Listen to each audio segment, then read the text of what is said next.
Halo pendengar setia, balik lagi nih sama kita di podcast Keajaiban Alam Papua dan Sumatera. Oke, pada kali ini kita mau ngebahas tentang keajaiban yang ada di Pulau Papua dan juga Pulau Sumatera nih, Wak. Benar banget tuh. Jadi kita bakalan ngebahas salah satu flora dan fauna yang ada di sana. Yang pertama itu ada floranya, yaitu bunga bangkai, dan juga faunanya burung cendrawasih. Oke, sebelum kita masuk nih, Wak, ke pembahasannya, kita kenalan dulu nggak sih buat penonton yang belum kenal sama kita? Benar banget, karena selain ada kita, pasti ada juga narasumber yang pastinya udah tahu banget nih tentang flora yang tadi kita sebutin sama fauna yang kita sebutin. Oke. Boleh nih Ratu, kamu Oke. kenalin diri dulu. Kenalin guys, nama aku Ratu Alisa Gasani dan rekan aku. Dan nama aku Nashwa. Jadi kita di sini juga punya narasumber. Yang pertama ada. Halo semuanya, aku Rawi Zahra. Halo semuanya, aku Safina dari Vera. Halo semuanya, nama aku Muhammad Ridho. Oke, setelah narasumber kita udah pada ngenalin namanya masing-masing, kita langsung mulai aja nggak sih, Wak? Benar, langsung aja nih kita mulai. Oke. Jadi gini tuh, kamu tuh pasti udah sering banget denger yang namanya bunga bangkai, Iya benar.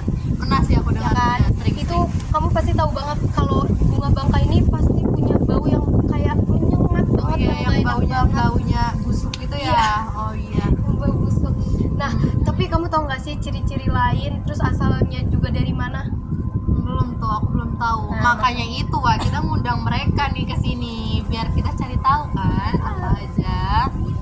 Boleh langsung aja dijelasin ya dari Romi. Oke, jadi bunga bangkai itu atau bunga Amorphalius itu adalah bunga endemik Indonesia yang tinggalnya itu di hutan tropis Sumatera. Itu berarti di Sumatera ya? Iya, benar, di daerah hutan tropisnya. Terus bunga ini tuh biasanya itu punya ciri khas tinggi dan dia itu warnanya itu kayak merah keunguan. Kebayang sih sama aku. Oh iya, iya.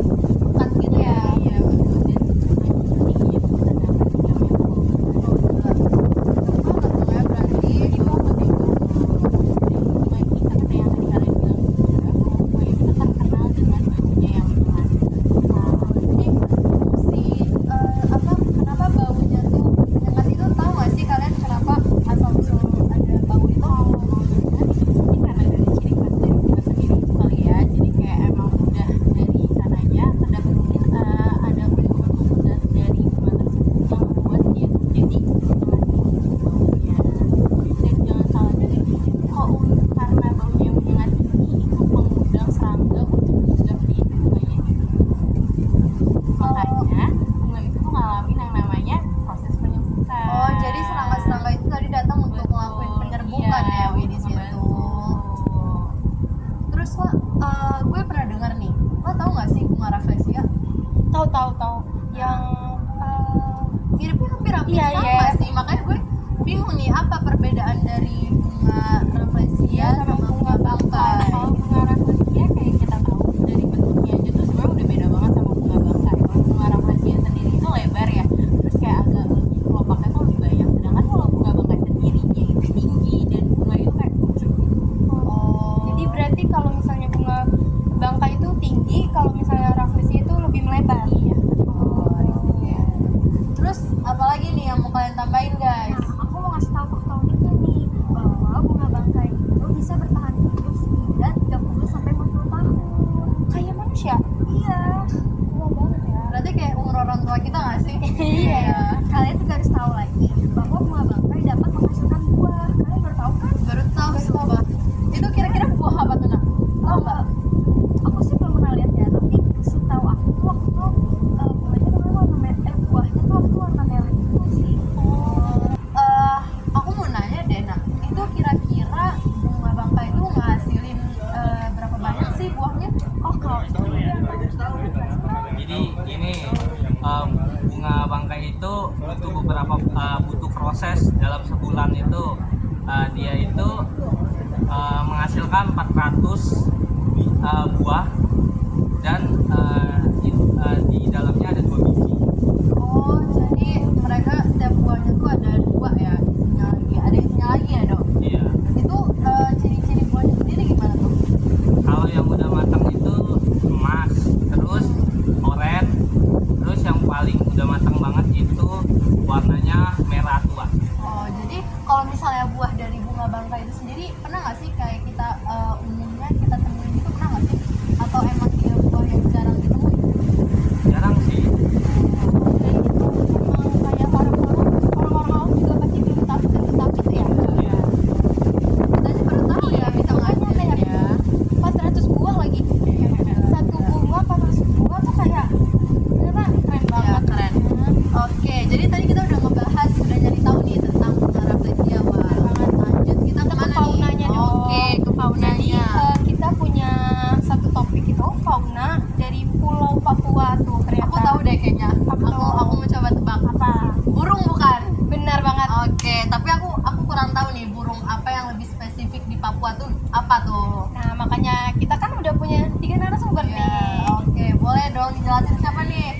Nah, Oke, Rido. Jadi burung cendrawasih itu adalah burung dari Papua yang terkenal dengan keindahannya. Warnanya itu banyak, terdapat 40 spesies. Coraknya tuh unik gitu. Nah, terus biasanya burungnya lebih menarik kalau buat jantannya. Kalau buat betinanya itu nggak terlalu nyala lah istilahnya, nggak terlalu menarik lah, karena kan burung yang jantan itu butuh untuk memikat yang burung betinanya itu.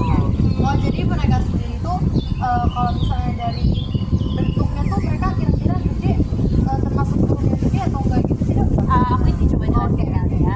Kalau untuk bentuknya sih lumayan ya, gitu ya, tapi juga ada beberapa jenis gitu yang kecil-kecil juga. Tapi yang sering kita tahu itu biasanya kalau cendrawasih itu kan besar ya, dan yang di belakangnya itu kan warnanya tuh kayak Oh, berarti dia ada daya tarik di warnanya tersendiri ya. Terus kalau misalnya di Papua tuh masih termasuk sering nggak sih kayak kita ngelihat burung-burung cendrawasih itu? seharusnya ada ya di sekitar daerah hutan-hutan Papua sana, karena kan di sana dia juga hutannya itu masih hutan bebas gitu. Jadi kalau misalnya kalian ke sana ke daerah Papua dan ke hutan bebasnya, pasti bisa jadi aja kalian nemuin yang namanya burung cendrawasih. Terus ada lagi nggak guys yang lebih apa yang perlu kalian jelasin lagi gitu tentang burung cendrawasih? Kalau dari burung cendrawasih sendiri itu aja ya, cuman ada yang fakta unik tentang manfaat dari antara bangkai sama cendrawasih. Oke, gimana nih Wak? Coba dong jelasin apa sih manfaatnya. Emang kan maksud aku tuh kayak bunga bangkai kan baunya juga nggak enak banget. Emang tadi tuh kayak emang mereka punya buah, tapi kayak manfaatnya apa aja sih? Emang bisa dijadiin apa aja sih kira-kira? Coba kita tanya Nana kali ya. Aku mau jelasin, bunga bangkai meskipun baunya tidak sedap, memiliki umbi yang dapat dimakan dan mengandung karbohidrat, protein, dan mineral. Umbi bunga bangkai juga memiliki manfaat kesehatan dan seperti antitoksik dan sumber energi. Oh, jadi itu manfaatnya untuk manusia juga termasuk? Iya. Wow, berarti ini banget ya, hebat banget ya Jadi kemampuannya. kayak kalian tuh jangan salah sangka dulu, walaupun baunya menyengat, tapi itu tuh dia punya khasiat untuk manusia. Berarti nih guys, untuk kalian jangan pernah kayak memandang dari depannya doang Iya, nih. kayak- Itu tuh jadi pelajaran juga Kayak nih. bunga apa tadi bunga bangkai Bunga kayak di bangkai. walaupun baunya nggak enak ternyata dia juga Banyak, punya manfaat, iya. terutama buat manusia juga Iya. ada. Jadi kayak kalau manusia yang kayak bilang itu bunga bau, tapi kalau kalian ada apa, dia bisa ngebantu kalian guys secara nggak langsung.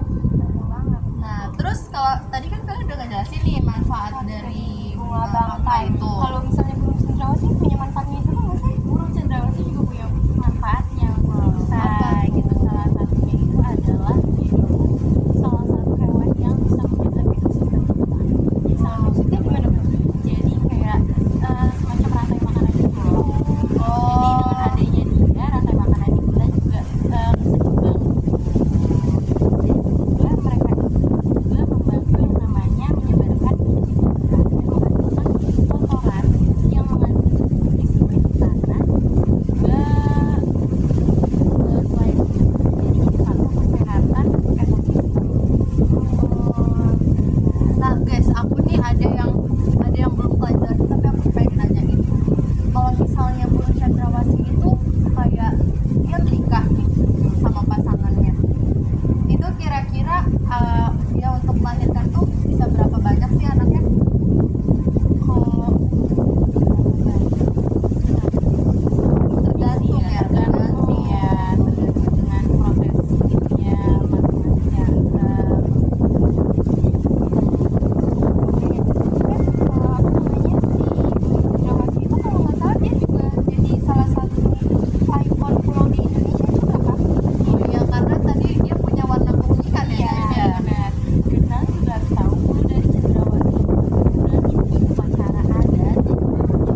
masalah perhewanan itu ya. Biasanya pemburu-pemburu liar itu mengambil bulu dari si cendrawasih itu. Oh, untuk dijadikan ini ya, Benar. mereka ngejualin ya. Dijual dan emang menghasilkan harga yang sangat mahal. Sedih banget ya. Apalagi burung cendrawasih juga kan salah satu ikonnya Pulau Papua, tapi malah dibunuh, terus tempat habitatnya malah dirusak, jadi kayak punah sekarang ya, udah jarang banget. Nah, tadi kan kalian udah ngejelasin nih tentang kebutuhan.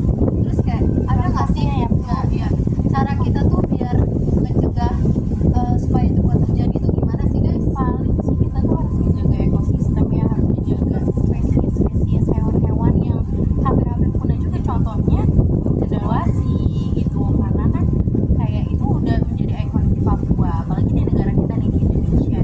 Burung itu cuman ada di Indonesia dong, jadi kita sebagai masyarakat di Indonesia harus bisa menjaga semua hasil kekayaan alam, baik itu hewan atau tumbuhan, dengan baik. Dengerin nih guys, buat kalian semua yang kalau misalnya kayak kagum akan sesuatu, jangan sampai serakah guys, karena kita Terobsesi sih. kita harus juga menghargai apa tentang kehidupan mereka, cara mereka hidup gitu ya. Oke, terus masih ada nggak nih guys informasi tambahan? Nambahin lagi buat contohnya bunga bangkai dan burung cendrawasih berdampak bagi ekosistem kita. Hilangnya bunga bangkai dan keanekaragaman hayati dan mengganggu kehutanan. Terus penggunaan burung cendrawasih akan mengurangi kemampuan penyebaran tumbuhan, mengurangi nutrisi tanah dan menjadikan hutan lebih rentan. Terus selain itu kepunaan burung cendrawasih juga akan menyebabkan hilangnya nilai budaya dan ekonomi bagi masyarakat Papua. Jadi dampak dari kepunahannya dari masing-masing bunga bangkai tadi sama burung cendrawasih itu dampaknya sangat-sangat buruk banget ya.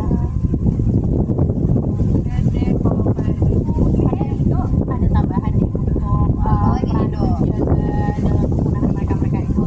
Gimana tuh Do caranya? Jadi kita harus menjaga burung cendrawasih dan bunga bangkai itu biar nggak diambil secara ilegal. Nah, Kita juga harus mendukung konservasi gitu kan, kalau nggak salah itu. ya, Oh, berarti untuk saat ini di Papua sendiri sama di Sumatera sendiri udah ada ini ya aktivitas untuk menjaga ekosistem itu ya. Dari masyarakat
Damn.